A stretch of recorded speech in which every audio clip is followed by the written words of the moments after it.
déjà quelques semaines, nous visitons ensemble le Nouveau Testament en vue de nous approprier davantage les Écritures.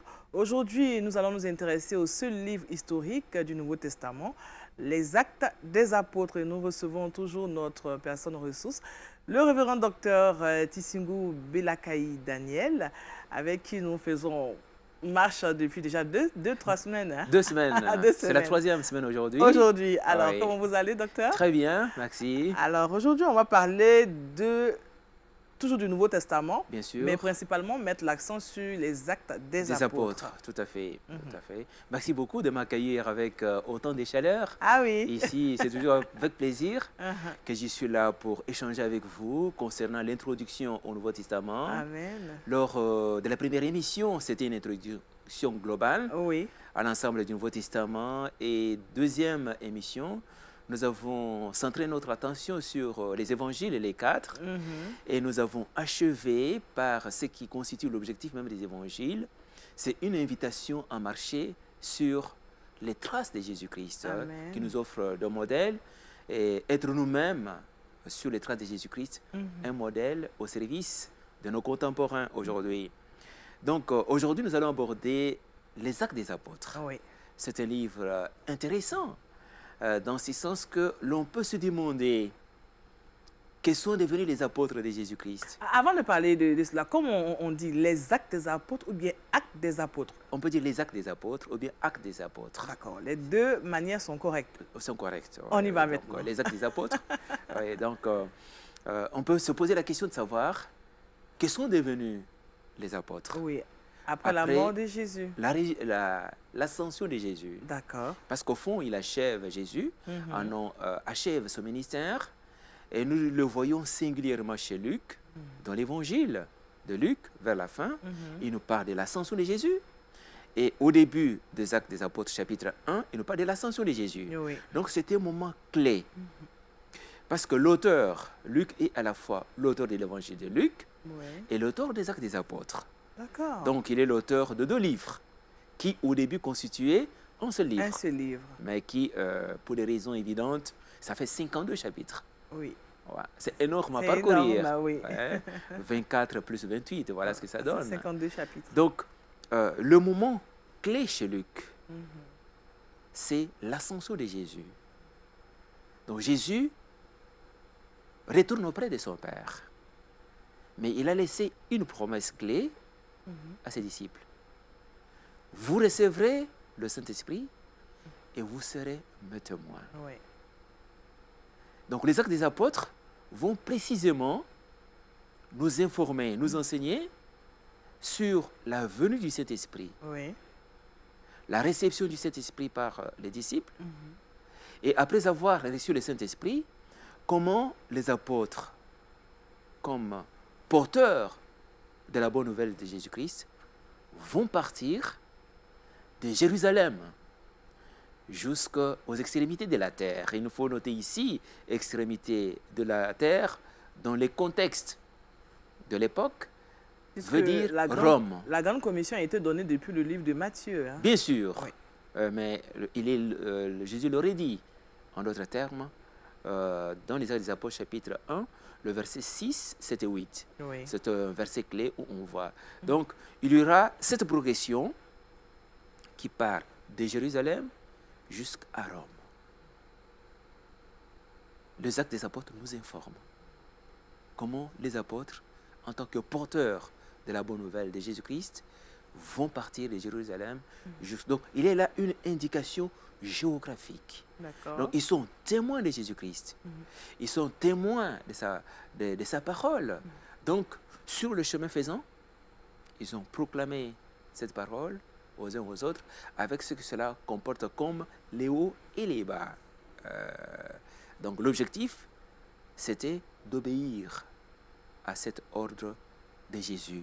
Donc nous avons une indication géographique. J'insiste, indication géographique. Vous serez mes témoins à Jérusalem, Oui. en Judée, jusqu'aux extrémités de la terre. Cette indication géographique comporte une signification théologique forte. La signification théologique forte, c'est que Jérusalem représente le milieu juif. Oui. Et progressivement, les Actes des Apôtres nous montrent comment Dieu va ouvrir son salut aux non-juifs. Donc, il y aurait des progressions géographiques au fur et à mesure. Il va, par exemple, choisir Pierre pour qu'il aille chez Corneille. Et Pierre ne comprend rien à la logique des dieux.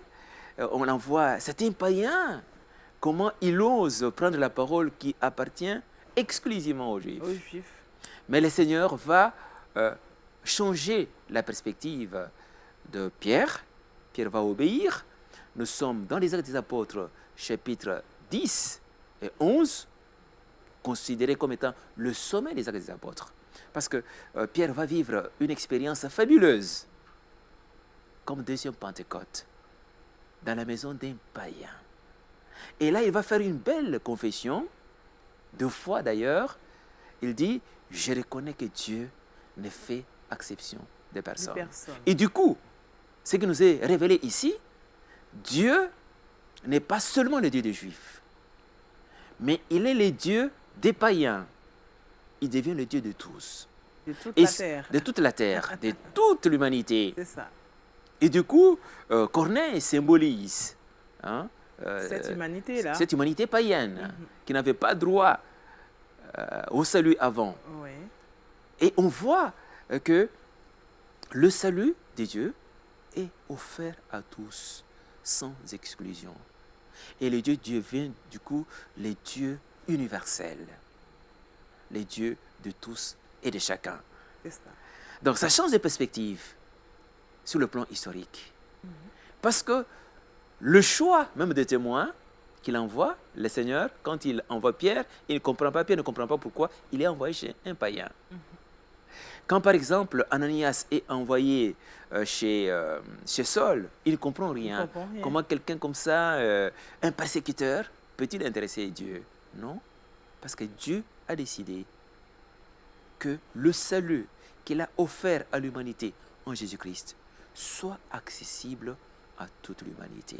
Amen. Que chacun connaisse, confesse Jésus-Christ comme étant son Seigneur personnel. Voilà l'histoire des Actes des Apôtres. Et nous avons intérêt à connaître cette histoire. C'est l'unique livre d'ailleurs historique du Nouveau Testament qui couvre cette période de la réception du Saint-Esprit jusqu'au témoignage en milieu païen en Rome. On voit d'ailleurs dans les Actes des Apôtres chapitre 28, l'apôtre Paul à Rome en train de prêcher en toute liberté. Oui. Ça c'est le miracle de Dieu. Et du coup, qu'est-ce qu'on entend par l'Église? Ça c'est les Actes des Apôtres qui répondent à cette question. L'Église, c'est le fruit, c'est la création du Saint-Esprit. Amen.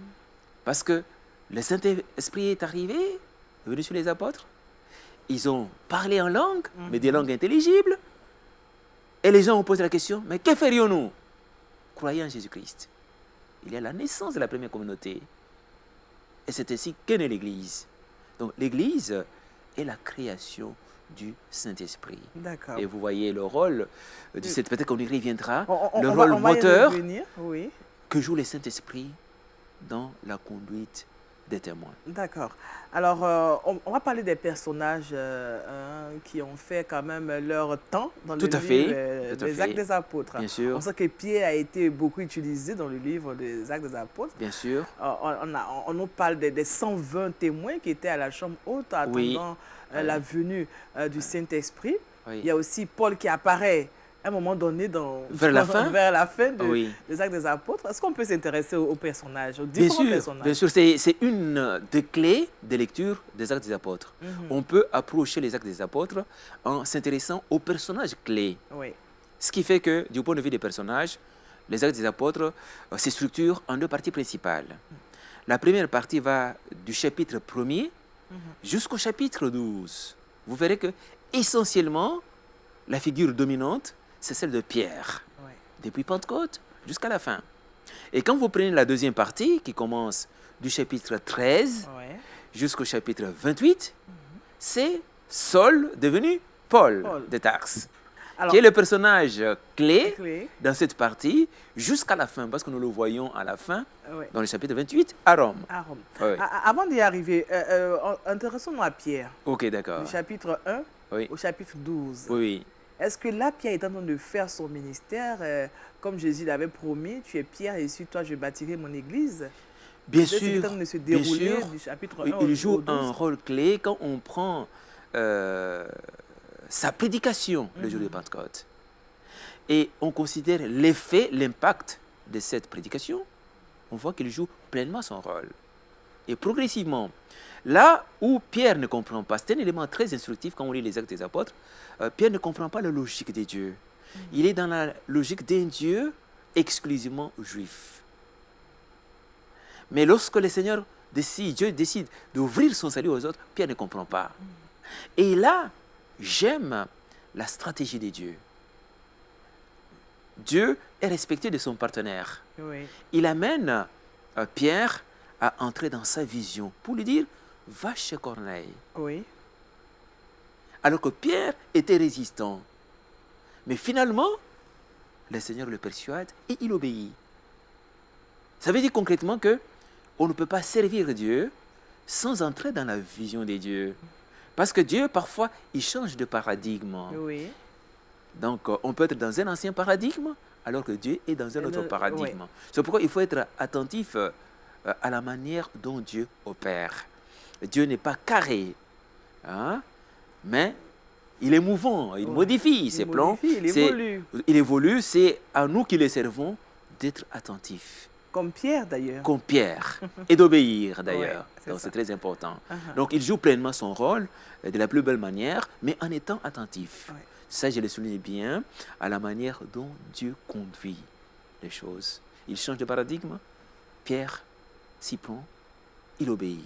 Et on voit cette deuxième Pentecôte dans la maison des Corneilles, qui du coup fait partie désormais des membres de l'Église. Alors l'église est en train de se bâtir. Du coup, l'Église est en train de se bâtir et n'est plus réservée uniquement aux judéo-chrétiens, Oui. elle est ouverte aux autres ethnies, aux autres nations. Parce que Dieu, en Jésus-Christ, il est devenu maintenant le Dieu de toutes les ethnies, de toutes les nationalités. Il est le Dieu universel Amen. et qui rassemble l'humanité dans son Église. D'accord. Et ensuite, comme vous l'avez dit, Ouais. du chapitre 13 au chapitre 28, Oui. le missionnaire Paul apparaît. Il apparaît, mais la manière d'écrire de Luc est très intéressante Oui. parce qu'elle a déjà posé les décors concernant l'apôtre Paul au chapitre 9, dans la partie qui concerne Pierre, Pierre. mais déjà il nous raconte comment Saul a été réquisitionné par Dieu au chapitre 9. Il était en route, en mission, vers Damas, pour persécuter les chrétiens, les prendre de Damas et les ramener à Jérusalem, ligotés. Mais ce plan n'a pas abouti, parce qu'il a été stoppé net. Il fait l'expérience de Dieu, et ça c'est très important. C'est à partir de cette expérience qu'il va rejoindre les membres de la communauté chrétienne, et puis continuer l'œuvre que le Seigneur lui a confiée, étant convaincu que le Seigneur lui a confié le ministère vers les païens, le ministère d'évangélisation. Et du coup, il entre pleinement dans l'exercice de ce ministère à partir du chapitre 13 C'est ça. jusqu'à la fin. Donc, il fait l'expérience de Dieu. Donc, ce qu'il faut noter à travers les personnages, ce sont les envoyés des dieux. Ce sont les témoins des dieux. Parce que nous sommes dans un contexte où Jésus est retourné auprès du Père. Oui. Et la responsabilité énorme repose désormais, la responsabilité de la mission, de l'évangélisation, repose désormais sur les épaules des témoins. Alors, dans leur parcours, les témoins sont confrontés aussi aux difficultés. Mais on voit que Paul n'était pas témoin, mais il a réussi à... Il l'est devenu. Il est devenu plus Il a été tard. réquisitionné. Quand on lit Acte 9, c'est là qu'il fait son expérience sur le chemin de Damas. Oui. Et c'est une expérience clé, une révolution dans la vie, une révolution copernicienne, si je peux oser l'appeler ainsi. Il il est récomposé. Il n'est plus le persécuteur. Il est passé du statut de persécuteur au statut de témoin de Jésus-Christ. Ça, c'est fabuleux. Est-ce à dire que nous qui sommes aujourd'hui, nous pouvons nous appeler témoins, tout comme Paul? Bien sûr, parce que vous avez une expérience avec le Seigneur. Vous avez une expérience avec le Seigneur. Il est le témoin. Okay. À moins qu'on ajoute les qualificatifs oculaires. Mais il n'est pas oculaire. Il est peut-être auriculaire. Oui.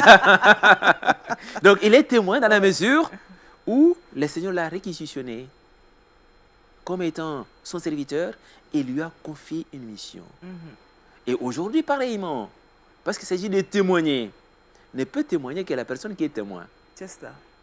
C'est-à-dire concrètement qu'il y a une expérience personnelle avec le Seigneur. Okay. Et parce que chez l'apôtre Paul, cette expérience, elle est fondatrice. Amen. Elle lui permet de comprendre qui est Dieu. C'est lui qui le fait passer du statut de persécuteur au statut de témoin de Jésus-Christ. Et d'ailleurs, l'apôtre Paul va le redire lui-même en un grand chapitre, 1 Corinthiens chapitre 15, où il est question de la résurrection de Jésus. Les témoins, ceux qui ont bénéficié de voir Jésus après sa résurrection, la période des apparitions. Il fait la liste. Après sa résurrection, Jésus s'est fait voir à tel. Ouais. Mais ce qui est éloquent chez l'apôtre Paul, il ose mettre son propre nom sur cette liste prestigieuse. Il dit, en dernier ressort, il s'est fait voir en moi qui suis un avorton, moi qui ne suis rien. Et c'est un témoignage qui est émouvant pour moi parce qu'il dit, moi qui suis persécuteur de l'Église, mais sa grâce à mon égard n'a pas été vaine. Il dit clairement ce que je suis. Et c'est pour qu'il le dit. C'est-à-dire, il est apôtre, je le dois à la grâce de Dieu. Amen. Donc, on ne peut témoigner que celui qui a fait cette expérience personnelle avec le Seigneur. D'accord. On ne peut parler des actes des apôtres sans toutefois parler du Saint-Esprit, l'effusion du Saint-Esprit. Oui, c'est très intéressant. Et d'ailleurs, merci beaucoup parce qu'on revient sur cette question du Saint-Esprit. C'est le Saint-Esprit qui est le moteur, si je peux m'exprimer ici, de toutes les actions des témoins. Parce que les témoins sont portés par le Saint-Esprit. Nous voyons sa venue sur les apôtres et comment, du coup, ils ont été entraînés dans la mission. Et beaucoup d'actions se font par l'action du Saint-Esprit. Et lorsqu'on étudie toutes les actions du Saint-Esprit, dans les actes des apôtres, beaucoup d'experts, d'exégètes, s'accordent à changer même les titres des actes des apôtres au point de dire qu'il ne s'agit pas non des actes des apôtres, mais plutôt des actes du Saint-Esprit. Amen. À titre indicatif, si on prend acte 20, le Saint-Esprit informe Paul de ne pas aller à Jérusalem parce qu'il y a les difficultés qui l'attendent. Oui, le Saint-Esprit parle aux témoins. Il communique. Mais quand bien même l'apôtre Paul est informé de ce qu'il attend comme difficulté à Jérusalem, il a décidé de partir. Ça, c'est courageux. Oui. Mais il part parce qu'il a compris, après sa rencontre personnelle avec le Seigneur, quelle est son identité, qui il est. Il dit, Paul, ma vie ne compte pas. Alors, vous voyez comment la vie du témoin devient en second lieu. Et ce qui passe au devant de la vie du témoin, c'est l'œuvre de Dieu. C'est ce qui fait de lui un apôtre. Bien sûr, parce que la priorité, ce n'est pas lui. Oui. Et ça, c'est très important quand on étudie les actes des apôtres. La priorité des témoins, ce n'est pas leur sécurité, ce n'est pas leur vie. Mais ce qui compte avant tout, c'est que par eux, la parole de Dieu atteigne un plus grand nombre. Amen. Et notre vie, et ce qui est intéressant, toutes les épreuves qu'ils endurent, pour les seigneurs, ils ne sont pas seuls. Le Seigneur transforme les épreuves en signe de miracles et de bénédictions pour les témoins. Et ça, c'est très important de le souligner, parce que les témoins triomphent. Et la parole de Dieu avance au travers d'eux. J'ai souligné cet aspect parce qu'il s'agit de l'histoire de l'Église, parce qu'il y a des gens aujourd'hui aux premières difficultés dans la vie, il jette l'éponge. Ce qui Il n'est fait pas chercher- normal. Ce qui n'est pas normal. Ce qui n'est- Alors qu'on sait que la ressemblance des témoins n'est pas loin du destin de Jésus. Il y a une Effectivement. ressemblance. Non, non, c'est une ressemblance fondamentale à souligner. D'accord. C'est-à-dire, le témoin doit marcher sur les traces du maître. Si le monde n'a pas déroulé le tapis rouge Oui. au maître, ce n'est pas au témoin. Ça veut dire concrètement que les témoins doivent construire leur vie sur le modèle du maître. C'est-à-dire, ce qu'il a subi, nous les subirons aussi. Mais ce qui est à notre bénéfice, c'est qu'au travers de ces épreuves, nous ne sommes pas seuls. Et ça, c'est fondamental. Amen. Le Seigneur nous assure de sa protection. Il nous assure de sa victoire. À titre illustratif, vous prenez Actes chapitre 16, Paul et Silas en prison. Oui. Ils n'ont pas renié le Seigneur. Ils ne se sont pas pris au Seigneur pour dire, mais regarde, toi qui es un Dieu grand, pourquoi tu nous laisses malmener Malmener par ici. ces gens? Mais l'on est là. Qu'est-ce qu'ils ont fait? Au cœur de l'épreuve, ils ont chanté, Ils ont loué loué Dieu, le Seigneur. au point où les autres prisonniers les entendaient. Oui. Mais au final, Dieu a agi. Agi. C'est le tremblement de terre. Ils ont été libérés. Libérés. Au fond, c'est ça. On Le avait témoin. aussi le cas de Pierre qui était aussi en prison. Tout à fait, tout à fait. Oui. Un autre exemple, ce sont les exemples, parce qu'il s'agit d'un livre d'histoire qui doivent nous réconforter aujourd'hui. Ceux qui jettent l'éponge aux premières difficultés doivent se ressaisir. D'accord. Parce que Dieu cherche toujours à manifester sa puissance au travers des épreuves. Amen. Et celui qui n'a pas encore expérimenté cela ne peut pas vraiment témoigner de l'agir de Dieu. Est-ce que le livre des Actes des Apôtres nous emmène à nous aiguiser au travers de l'épreuve? Effectivement. Et à voir que, comme Pierre et Silas, comme Silas et Paul, et Pierre aussi, et les autres témoins, il s'agit pour nous d'expérimenter qui est Dieu qui nous a réquisitionnés. Amen. Parce qu'il est le Dieu qui conduit les événements. Il est le Dieu qui fait tourner les choses en notre faveur. Au final, si nous restons patients en le suivant, et nous nous baserons sur les actes, les actions de Dieu dans notre vie pour dire aux autres, si moi je suis accroché au Seigneur, regardez ce qu'il a fait dans ma vie. Amen. Voilà, il est le vrai, il faut le suivre. Donc les témoignages, ce n'est pas dire, voilà ce qui est arrivé à Pierre, qu'est-ce que Dieu a fait dans ta propre vie, C'est ça. dans ton répertoire. Quelles sont les actions de Dieu? C'est sur la base des actions de Dieu que nous pouvons aller vers les autres. Ce n'est pas avec des simples paroles. Tu te présentes toi-même, comme Paul le dit, si vous doutez en 1 Corinthiens 15, si vous doutez que Jésus n'est pas ressuscité, regardez-moi. Ça dit soi-même comme la preuve tangible, la preuve matérielle, convaincante que Dieu est vrai, il existe. Parce que s'il n'existait pas, moi je n'allais pas être. C'est à cela que les actes des apôtres se conduisent. C'est ça. Oui. Et aujourd'hui, le chrétien doit comprendre que les Actes des Apôtres, c'est un livre qui doit nous encourager, qui doit encourager le Absolument, chrétien. nous encourager qui est à dans savoir les d'où nous épreuves. venons, Oui. d'où nous venons.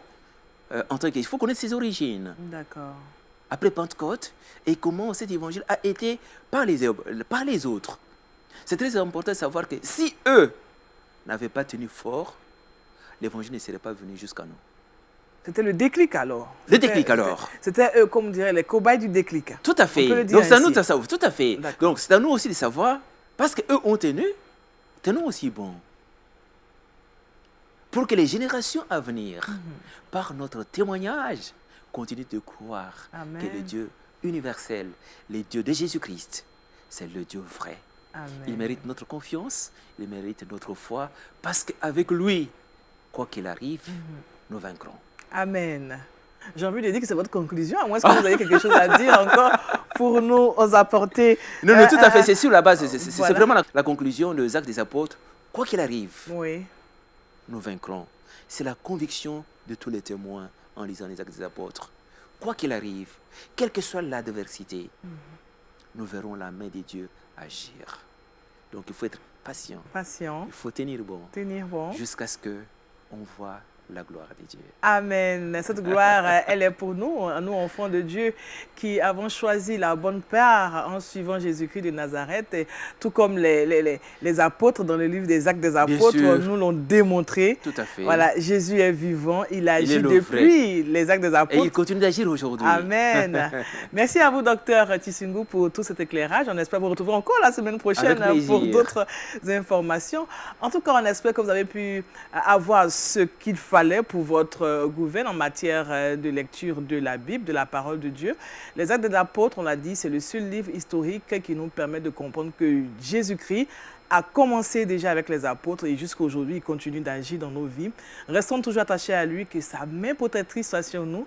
Bonne soirée et à bientôt. Au revoir.